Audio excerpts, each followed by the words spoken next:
चलिए इस वीडियो में हम लोग हिंदी के सभी चैप्टर का भावार्थ देखते हैं और जो भी भावार्थ का क्वेश्चन होगा वो इसी वीडियो से आएगा, इसलिए इसको अच्छे से देख लें आप। एक भी भावार्थ का क्वेश्चन आपको उसका नहीं छूटेगा और भावार्थ कैसे लिखते हैं आप इस वीडियो में सीख भी जाएंगे। तो चलिए देखते हैं। काव्य खंड का पहला चैप्टर है हमारा राम नाम बिनु, जो कि है जिन्होंने गुरु नानक ने लिखा हुआ है। तो आइए देखते हैं उनके हम कैसे उसको अर्थ स्पष्ट करेंगे, कैसे उसका भावार्थ व्याख्या करेंगे। आइए देखते हैं। पहली लाइन है जिसकी हमको व्याख्या करनी है कि राम नाम बिनु अरुझ मरे। जो चैप्टर है कि राम का जो नाम नहीं लेते हैं वो क्या करते हैं, वो संसार के मोह माया में उलझकर मर जाते हैं। तो उसी की व्याख्या हमको करनी है। तो आइए देखते हैं कैसे हम इसकी व्याख्या करेंगे। देखिए यहाँ पे ये आपका है, कैसे लिखते हैं देखिए, ध्यान से देखिए। पहले हम क्या करते हैं कि हर व्याख्या में पहले हम लिखते हैं कि प्रस्तुत पद्यांश, जो प्रस्तुत पंक्ति भी लिख सकते हैं हम, कि प्रस्तुत पंक्ति हमारी पाठ्य पुस्तक हिंदी साहित्य के महान संत कवि गुरु नानक के द्वारा लिखित है। लिखित राम नाम बिनु निर्गुण जग जन्मा शीर्षक से उद्धृत है। पहले हम क्या करते हैं, हम पहले ये लिखते हैं कि यह पंक्ति कहाँ से उद्धृत है, हमारी कविता से उद्धृत है, जो कि राम नाम बिनु उस शीर्षक का, उस पाठ का नाम लिखते हैं जिस पाठ से उद्धृत है, और फिर उसके लेखक कौन है वो लिखते हैं, उससे क्या है यह उद्धृत है, यानी उससे यह लिया गया है। और उसमें इन्होंने इस पंक्ति में उन्होंने क्या बताया है, देखिए। गुरु नानक निर्गुण निराकार ईश्वर के उपासक तथा हिंदी की निर्गुण भक्ति धारा के प्रमुख कवि हैं। यहाँ राम नाम की महत्ता पर प्रकाश डालते हैं। यहाँ उन्होंने क्या किया है, राम नाम की महत्ता पर प्रकाश डाला है। ये तो हो गया, आपको इसी हर व्याख्या में लिखना है, इतनी बात हर व्याख्या में लिखना है। पहले आपको क्या लिख देना है कि प्रस्तुत पंक्ति हमारी पाठ्य पुस्तक हिंदी के चैप्टर या शीर्षक राम नाम बिनु निर्गुण जग जन्मा से लिया गया है, जिसके लेखक कौन है, कवि गुरु नानक है। और इस पंक्ति के द्वारा उन्होंने क्या बताया है, राम नाम की महत्ता पर प्रकाश डाला है। ठीक है, अब आगे हम अपनी बात लिखेंगे। आगे देखिए, आगे क्या लिखेंगे हम, आगे हम लिखेंगे, इसकी व्याख्या करेंगे। तो आगे हम क्या लिखते हैं, देखिए आगे हम लिखते हैं कि प्रस्तुत व्याख्या पंक्ति में निर्गुणवादी विचारधारा के कवि गुरु नानक राम नाम की महिमा गरिमा मानवीय जीवन में कितना है उसका उजागर सच्चे हृदय से किए हैं। कवि कहते हैं कि राम नाम का अध्ययन, संध्या वंदना, तीर्थाटना, रंगीन वस्त्र धारण, यहाँ तक कि जरा झूठ बढ़ाकर इधर उधर घूमना, ये सभी भक्ति भाव के बाह्य अंडाम्बर हैं। मतलब कि जटा बढ़ा लेना, जनेऊ पहनना, ये सब क्या है, बाह्य अंडाम्बर है, मतलब दिखावा है। इससे जीवन सार्थक कभी भी नहीं हो सकता है। राम नाम की सत्ता को स्वीकार नहीं करते हैं तब तक मानवीय मूल चेतना का उजागर नहीं हो सकता है। राम नाम के बिन बहुत से सांसारिक कार्यों में उलझकर व्यक्ति क्या होता है, खुद को समाप्त कर लेता है, अपनी जीवन लीला समाप्त कर लेता है। देखिए, हमको जो ऊपर वाली जो लाइन है, ये जो लाइन हम बताए हैं, ये सब में लिखना है और यही मेन है। इसको अगर आप अच्छे से लिख देते हैं, फिर नीचे आप जो चाहें उस पंक्ति के बारे में लिख दीजिए कि उस पंक्ति में क्या कहा गया। हम इसको ऐसे भी लिख सकते थे कि जो प्रस्तुत पंक्ति है इसमें कवि ने यह बताया है कि राम नाम जीवन के लिए बहुत ही आवश्यक है। जो लोग राम नाम लेते हैं उनका जीवन, उनकी जीवन क्या होती है, सार्थक हो जाती है और उन्हें अंत में प्रभु प्राप्त हो जाते हैं और वह क्या होते हैं, प्रभु के साथ एकाकार हो जाते हैं। तो ऐसी भी हम बात लिख सकते थे इसमें, उससे कोई दिक्कत नहीं है। लेकिन जो ऊपर वाली लाइन है वो इस तरह लिखना जरूरी होता है कि कहाँ से लिया गया है, कौन इसके लेखक हैं और इस पंक्ति में उन्होंने क्या प्रकाश डाला है, क्या बताना चाहा है, इस तरह लिखना जरूरी होता है। तो ये आपका पहला क्वेश्चन हो गया। आइए अगला क्वेश्चन देखते हैं। अगला जो हमारा ये क्वेश्चन था कि कंचन माटी जाने। तो कंचन मतलब सोना होता है, माटी जाने मतलब कंचन को भी जो, सोना को भी जो माटी जाने, उसी के बारे में इन्होंने बताया हुआ है। तो चलिए आगे हम इसकी व्याख्या करते हैं। देखिए, इसमें भी वही बात लिखा गया है, पहली जो बात है हम वही लिखा गया है। देखिए कि प्रस्तुत पंक्ति हमारी पाठ्यपुस्तक हिंदी साहित्य के जो नर दुख में दुख नहीं माने शीर्षक से उद्धृत है। प्रस्तुत पद्यांश में निर्गुण निराकार ईश्वर के उपासक गुरु नानक सुख दुख में एक समान उदासीन रहते हुए लोभ और मोह से दूर रहने की सलाह देते हैं। ये बात उन्होंने इसमें हम लोगों ने लिख दिया। अब इसकी व्याख्या करेंगे, जो चाहें वो कर सकते हैं। कि कंचन माटी जाने, तो वह पंक्ति हमको याद होना चाहिए, वो कविता का वह पंक्ति याद होना चाहिए, क्या उन्होंने कहा है। तो चलिए उसमें हम देखते हैं क्या कहा गया है। देखिए इसमें कहा गया है कि प्रस्तुत व्याख्या पंक्ति में कवि ब्रह्म को पाने के लिए सुख दुख में परे होना परम आवश्यक मानते हैं। वे कहते हैं कि ब्रह्मा को वही प्राप्त कर सकता है जो लोक मोह ईर्ष्या देश काम क्रोध से परे हों। जो व्यक्ति सोना को अर्थात धन को भी मिट्टी के समान समझकर परम ब्रह्म की सच्चे हृदय से उपासना करता है, वही परम ब्रह्म को जा सकता है, यानी वही ब्रह्ममय हो सकता है, वही ब्रह्म को पा सकता है। जो प्राणी सांसारिक विषयों में आसक्ति रखता है उस प्राणी में ब्रह्मा का निवास नहीं होता है। तो इस तरह हम इसकी व्याख्या कर दिए। अब अगला क्वेश्चन देखिए। अगला है कि हर्ष शोक ते रहे नियारो नहीं माना अपमाना। इसकी व्याख्या करनी है। तो आइए देखते हैं इसकी व्याख्या हम कैसे करेंगे। इसकी व्याख्या हम करेंगे, देखिए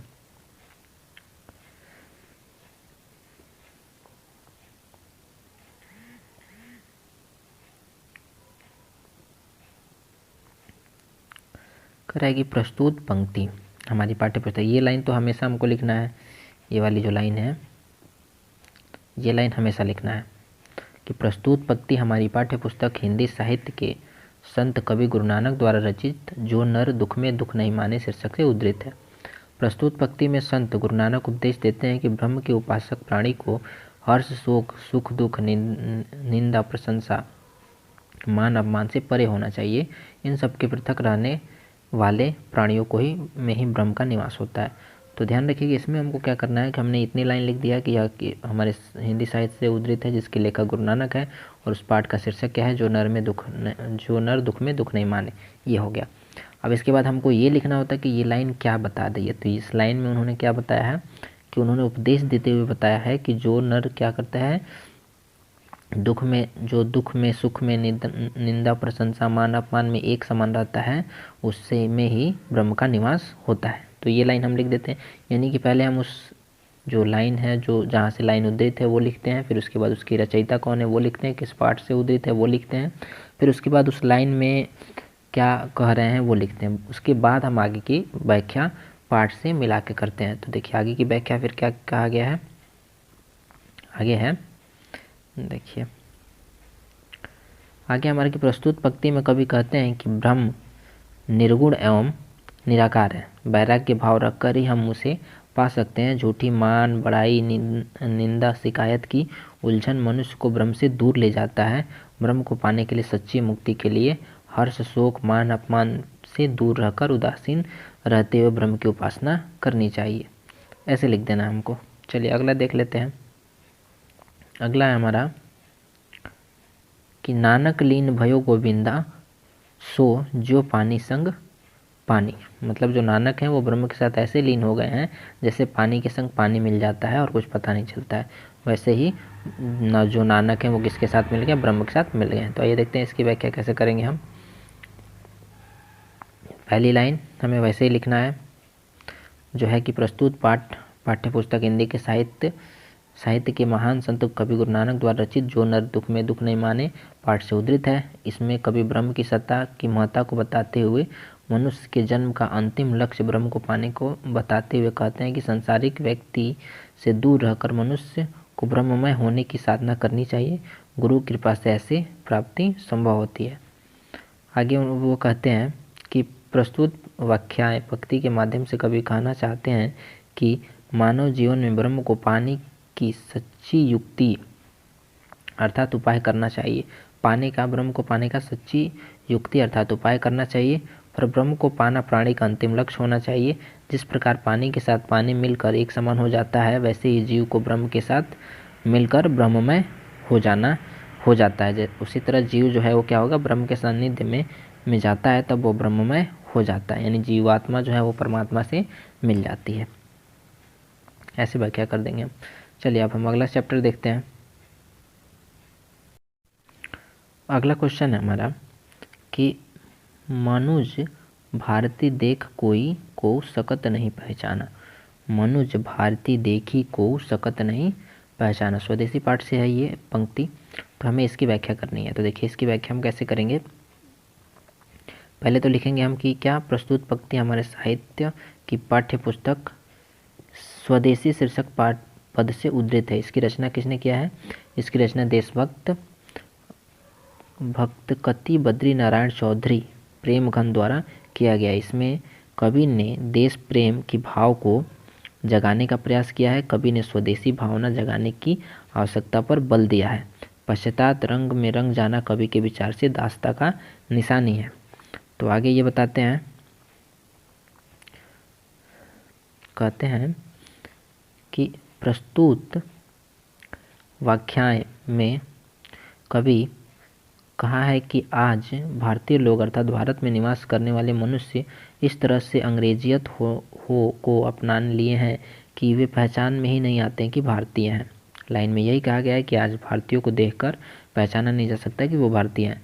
आज भारतीय वेशभूषा भाषा शैली खान पान सब त्याग दिया गया है। विदेशी संस्कृति को सहजता से अपना लिया गया है। मुसलमान हिंदू सभी अपना भारतीय पहचान छोड़कर अंग्रेजी अहमियत देने लगे हैं। पश्चात का अनुकरण करके लोग क्या हो रहे हैं, गौरवंती महसूस कर रहे हैं। तो ये लाइन ऐसी थी और इस लाइन को हमने इस तरह व्याख्या किया। अगला क्वेश्चन है, देखिए अगला पंक्ति है कि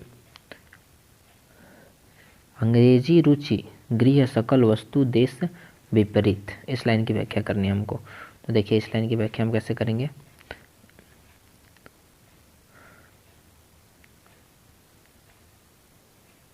प्रस्तुत पंक्ति हमारे हिंदी साहित्य पाठ्यपुस्तक कवि प्रेमघन जी द्वारा रचित स्वदेशी पाठ से उद्धृत है। इसमें कवि ने क्या कहा, इसमें कवि ने भारत के लोगों में से स्वदेशी भावना लुप्त हो गई है, ऐसा उन्होंने कहा है। विदेशी भाषा रीति रिवाज से इतना से नहीं हो गया है कि भारतीय लोगों का रुझान स्वदेशी के प्रति बिल्कुल ही नहीं है, सभी और मात्र अंग्रेजी का ही बोलबाला हो गया है। तो ऐसे हमको व्याख्या करना होता है। आगे देखिए अगला है हमारा, सदियों की ठंडी बूझी राख सुगबुगा उठी, मिट्टी सोने का ताज पहन इठलाती है। रामधारी सिंह दिनकर का लिखा हुआ कविता की ये पंक्ति है और इसको हमको व्याख्या करना है। तो आइए देखते हैं कैसे व्याख्या करेंगे। ध्यान रखिएगा पहले हमको क्या करना होता है, जो पंक्ति होती है किस पाठ से है वो लिखना होता है, जैसे कि हम अभी तक बताते आ रहे हैं। तो देखिए कैसे लिखा गया है।